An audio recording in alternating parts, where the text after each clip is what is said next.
Goya, and I am the Public Affairs Officer for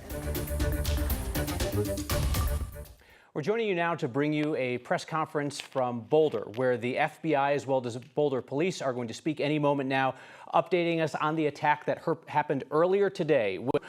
Walking in support of the Israeli hostages in Gaza was attacked by a lone man. This happened around 1:30 this afternoon on the Pearl Street Mall in Boulder. Public, middle of the day, lots of witnesses around. We don't have a clear number yet on the number of people who were injured. We've been told by people who were part of the group that were walking that about 5 people were injured. We know for sure from at least one hospital, University of Colorado Hospital, that 2 people were transported there. We know a suspect is in custody. That person has not been publicly identified yet. And we know that the Pearl Street Mall and many blocks surrounding that area tonight are still under evacuation orders. Let's listen into this press conference now. This is Special Agent for the FBI, Mark Mekulek. In this tragedy. We have surged resources and personnel to the scene. Our special agents, our victim specialist and evidence response teams are doing everything they can to assist our law enforcement partners. In the coming days, we will continue to support the victims and help uncover the events leading up to this terrible attack. Know that we stand with you, we grieve with you, and we are here to help for as long as it takes. We're early in the investigation, but some details have emerged. I'm able to confirm there are 6 victims, ages 67 to 88. All of them have been transported to local hospitals. This attack happened at a regularly scheduled weekly peaceful event. Witnesses are reporting that the subject used a makeshift flamethrower and threw an incendiary device into the crowd. The suspect was heard to yell, "Free Palestine," during the attack. The subject has been identified as Mohammed Sabri Solomon, and he's 45 years old. The FBI is processing the crime scene and the subject vehicle and interviewing key witnesses. We're assisting Boulder Police in providing technical, analytic, and additional forensic resources.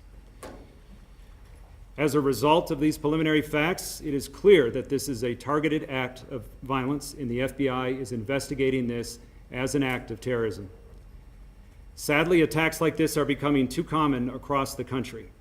This is an example of how perpetrators of violence continue to threaten communities across our nation. It's our job, the FBI, the Boulder Police, and our law enforcement and community partners, to bring these criminals to justice and keep our communities safe. We're asking for the public's help as we continue to investigate this horrific act of violence. I'll direct anyone that has phone calls, that wants to make phone calls, to 1-800-CALL-FBI. And if you have digital evidence, whether that is video or social media posts or anything that can help the investigators, please send that to fbi.gov/BoulderAttack, BOULDERATTACK.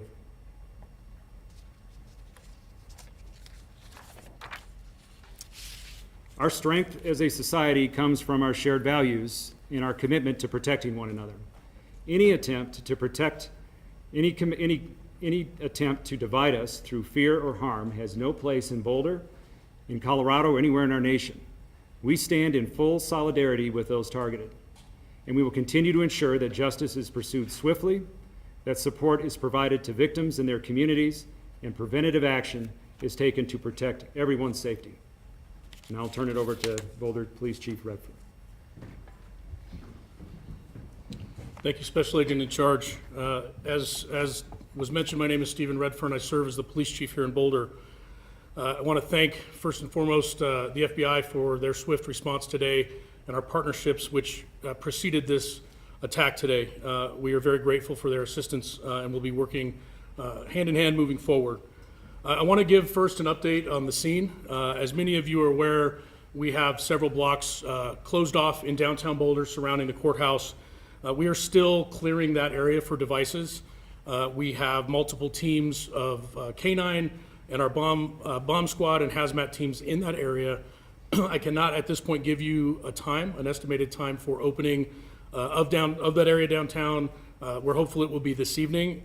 We understand that people's vehicles are in that area that's closed and they'd like to get them.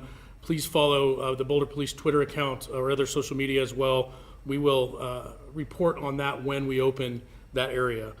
We want to be reasonably sure as best as we can before we open the area and let people go back there to businesses to get their vehicles, that it is as safe as possible. The courthouse, I will announce, the courthouse will be closed tomorrow. There is business in that courthouse through the Boulder County. It will be closed tomorrow as we continue this investigation.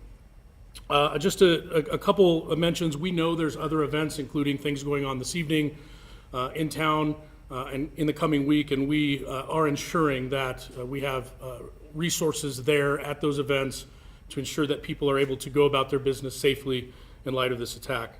But as always, we urge people to call 911, call us if they see suspicious behavior, if they see someone that's acting in a manner that appears to be suspicious. We would like to receive that call, go out and verify whether somebody's behavior is malicious or not.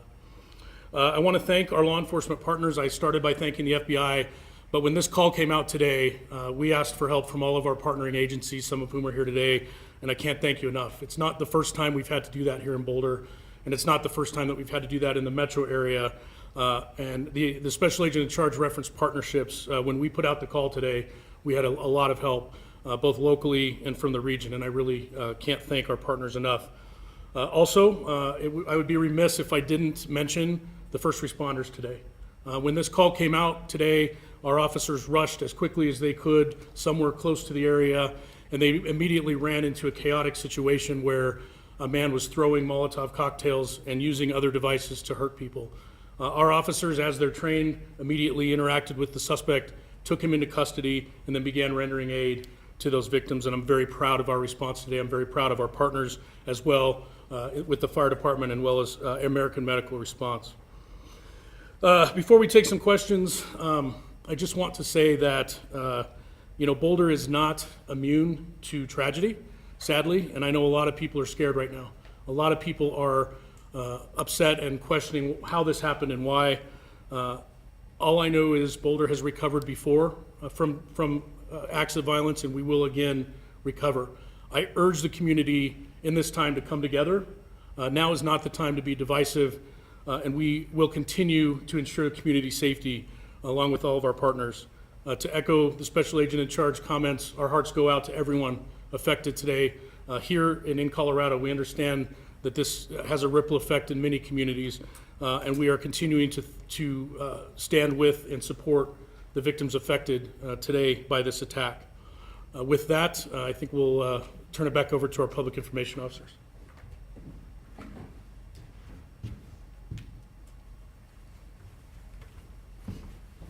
We've got time for a few questions. I'll call on some folks. Vicki, I have a Sure. question for Special Agent McCulloch.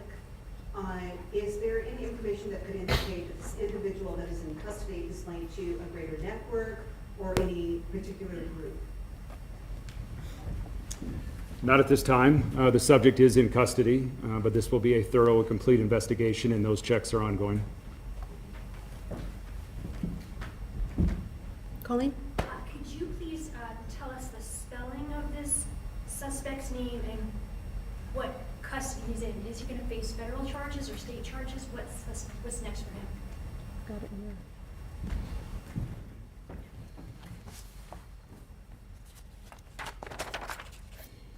His name is spelled Mohammed, M-O-H-A-M-E-D, Sabry, S-A-B-R-Y, Solomon, S-O-L-I-M-A-N. And we are early in the investigative process. Both teams are working side by side collaboratively, and we'll see where the investigation goes. Yeah, KOA. For the chief, any update on victims' conditions, how they're doing? Yes, and I'm not sure if we stated prior, but it's been reported to us that the victims' age ranged from about 67 to 88, I believe we mentioned. We know that 4 of those victims were taken to Boulder Community Hospital and remain there or have been released. I don't know the status of that. 2 additional victims were airlifted to the Denver metro area, I believe to Aurora Hospital burn unit. At this time, all 6 victims are still being treated. And again, our thoughts are heavily focused on their recovery right now. Anything on the conditions of that now? So the question was about the condition of the victims. The last update I had is that at least one victim was very seriously injured, probably safe to say critical condition, and then other victims received more minor injuries. I think there's a wide range, but we haven't talked to doctors yet and gotten an actual rundown of specific injuries. And that doesn't include the suspect, does it? The suspect was injured. The suspect was taken to the hospital, and he was examined there as well. I'm not sure if he's been taken to the correctional facility yet or not. One more question? There are people online who interview witnesses that say there was a second attacker. Can you speak to that at all? What I can say, and I will say that, you know, I've been involved in several of these mass casualty events in my career, and there is almost always reports of multiple suspects. It's very typical. We did receive reports of differing descriptions. From everything we know in the witness briefings and interviews that we've done at this point, we do not believe that there is an additional suspect at large. We're not going to say that with absolute certainty because we're still conducting a lot of interviews. But we believe that the initial report of 2 suspects, we have not been able to confirm that, and we're fairly confident we have the lone suspect in custody. All right, so we also had a question. You've been listening to a briefing from Boulder Police and FBI Denver regarding the attack in Boulder today, which the FBI is treating as a terrorist attack. A man attacked a group of supporters of the Israeli hostages in Gaza, saying "Free Palestine," attacking them with a makeshift flamethrower and incendiary device. The Boulder County DA, Michael Doherty, stepped up to speak. Let's listen in. In our community. I also want to recognize the community members who responded and tried to render aid in the moments after this horrific attack took place, as well as who helped law enforcement, which acted with great courage in apprehending the suspect who is now in custody. I will emphasize that we're in the very early stages here, but the response by federal, state, and local officials is underway, and I greatly appreciate the work of the Federal Bureau of Investigation, their many agents. We have the Colorado State Patrol here, Boulder County Sheriff's Office, and of course, the Boulder Police Department. They are working hand in hand to ensure that we secure all the evidence, all the information, and all the witness statements we need to hold the attacker fully accountable. That is my promise, to hold the attacker fully accountable. The U.S. Attorney's Office and my office have a strong working relationship. We've worked on cases in the past. And as you know, when it's a mass attack, whether it be King Soopers, Club Q, Planned Parenthood, the list goes on, and unfortunately and tragically, that list is too long for the state of Colorado. But from those experiences, we have forged really strong working relationships and ensuring that we do everything possible, everything we can do and need to do to secure justice for the victims, their family members, and the Boulder community, as well as the state of Colorado. So we're in close communication with the U.S. Attorney's Office. The U.S. Attorney and I just spoke on the phone again now, and in the coming days, decisions will be made about what charges to file and where. There's a couple different options, but what I would stress now, most importantly, is we are fully united 100% in making sure the charges we bring hold the attacker fully accountable. Thank you very much. That was Boulder County District All right, Attorney thank Michael you Doherty all for there coming. talking about that community and his office's history of handling mass casualty incidents, of which there have been a number.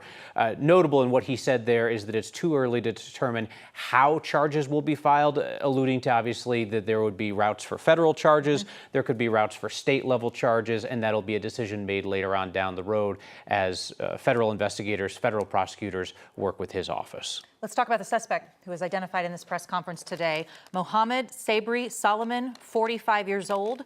We were told that he was injured and taken to the hospital. It's unclear the extent of his injuries. And the interaction that happened between this suspect, who police are identifying as Solomon, and the people who were involved in this march, which they have described as a march to keep the Israeli hostages kind of front of mind in the community. It's a weekly march that happens. An awareness march. Happens in Boulder, and happens in communities across the country and around the world, and has now for close to 2 years. That this man Solomon confronts the people in the march The FBI special agent in charge talked about him using a makeshift flamethrower as well as an incendiary device. Witnesses have described it as similar to a Molotov cocktail, but a couple of means to try and set people on fire there. And what followed, according to the witness videos that we reviewed, was a confrontation with this man screaming at people in the march. And then you also had people trying to intervene to try and de-escalate the situation. And I think that may have been where some of the concern came about a second suspect. You heard authorities there say that they do not believe that there was a second suspect. It is not unusual in situations like this where there's a lone attacker for the confusion to lend the idea that there are multiple attackers. And in this case, you could easily see how just watching the eyewitness videos, they could have thought that the intermediary was also somebody who was posing a threat. But again, 6 victims, all older folks, 67 to 88 years old. 4 of them went to Boulder Community Hospital where they're being treated for their injuries. 2 folks more seriously injured were airlifted down to the Denver or Aurora area for further treatment. And you heard the police chief say that 1 person out of the 6 has injuries that could be described as critical, the most serious injuries. Absolutely. They still have the area down there partially closed off as they're investigating. They said that they're investigators still clearing for devices. They've got a bomb squad out there. We've had reporters out there all night talking about the real disruption to the whole area. I mean, pedestrian, businesses, and that's all blocked off still at this point. Certainly something we'll keep you updated on. The police chief said a couple hours ago, which is not safe. It's not safe for people to be in that area right now. This investigation's certainly not over. Let's watch one of those videos from the scene where you see the man who is taken into custody by Boulder Police shouting at the people involved in this march. Something! We're here, brother. We're here. We can't do nothing about that. We can't do nothing. We can! Not here! You have to answer this! Not here, bro! You're not! People are taking video right now. He was wearing an orange suit with like something on his back. He's spraying alcohol, but what he did was he made it look like he was here. He's making Molotov cocktails. And for us! Well, we can't do it when he's got Molotov cocktails on. If you are fighting, you have to. That's what he's got right here. Is Molotov cocktails. Right there. Alcohol. They are killers. Get back, Mom. So there you saw the man in the gray shirt who was up in front of him. That was the man who was trying to de-escalate the situation, if you could even use this word, because this video appears to be in the moments after several people were set on fire. You see them being tended to in the background. The folks in the red shirts, the group that organizes these weekly marches is called Run for Their Lives, and they ask people to wear their red shirts or the color red in remembrance of the Israeli hostages in Gaza. So that's who those folks are. They're wearing red. But obviously, as police were called, and it was shortly after this that this man was taken into custody initially by a lone Boulder police officer, it appeared. There is this interchange where he's shouting at folks, and many of them are taking cell phone videos. They're calling for help, and a few of them are trying to get him to calm down. But clearly, he still has something in his hands that at least folks there in the crowd believed to be an incendiary device after he had already set people on fire. You can see scorch marks on the concrete out there, as well as some fire in the grass. We were told by some folks that were involved with this organization that does these walks every week that, I mean, we don't know the level of injuries, but we know that some people were burned, and it was to level where people are described as rolling around trying to get this fire out, taking off pieces of clothing, not just small little burns. So that's something certainly we're going to continue to ask about as we look at how what we're talking about with these 6 victims here. Again, all older, 67 to 88, 4 of which taken to a hospital in Boulder, 2 airlifted to the metro area for a burn unit. University of Colorado Hospital said they took in 2 patients here in Aurora. You heard the FBI special agent in charge talk about the fact that this incident has not happened in isolation, that there have been a number of anti-Semitic attacks around the country in recent weeks. Most notably was the killing of 2 Israeli embassy workers in Washington, D.C. I believe that was last week. But that is also not the only incident of its kind in terms of violence directed at people in public who are either Jewish or perceived to be supportive of the state of Israel. And certainly different folks at that march might have had different motivations. They might have had different backgrounds, but were perceived to be in support of Israel. That man there, as the FBI said, was shouting "Free Palestine." That's something that we've seen in another video as well. And he's yelling about the war. He's yelling about the war in Gaza immediately following that attack. Yep.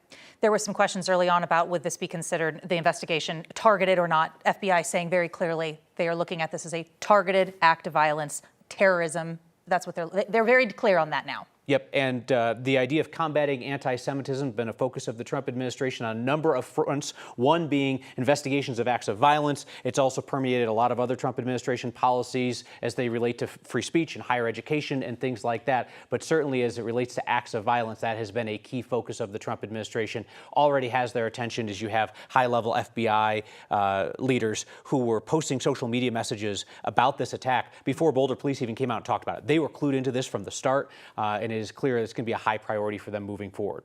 We will rejoin you here on KTVD Channel 20 and streaming on 9 News Plus at 9 o'clock with the latest updates to come across the networks of 9 News between now and then. We'll see you then.